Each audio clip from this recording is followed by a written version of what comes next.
Guys, तर तुम्ही आता व्हिडिओ बघितलात तर त्याच्यामध्ये तुम्ही बघितलात त्या आजींना बसायला जागा होत नव्हती. तर ॲक्च्युली ती ते काय असं ना टमटम, तुम्ही काय म्हणता माहीत नाही, ते होतं. तर त्याच्यामध्ये आम्ही एक साईडला 4 जण बसलो होतो, कारण आम्ही बारीक बारीक होतो, आणि एक साईडला 3 जण बसलेली, आणि त्या आजी आल्या तर तिथे पण 4 जण बसू शकत होते.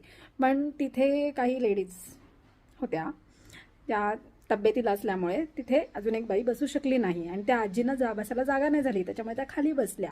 तर मी असं बघितलं जनरली ट्रेनमध्ये पण असंच होतं की बायका अशा थाईज पसरवून बसतात, आणि मग त्या अजिबात अशा क्लोज करत नाहीत, आणि मग 4th सीटलाही कोणाला बसून देत नाहीत.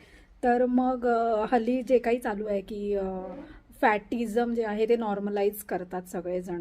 तर मला असं वाटतं ते नॉर्मलाइज नाही केलं पाहिजे. मला माहिती आहे तुम्ही तुमच्या घरचं खाता, पण तिथे तुम्हाला काही प्रॉब्लेम होत नाही. पण जेव्हा आपण ट्रॅव्हलिंग करत असतो तेव्हा आम्हाला 4th सीट भेटत नाही, हा आमचा प्रॉब्लेम होतो. तर फॅटिझम प्लीज नॉर्मल करू नका, थोडंसं धावायला जात जा.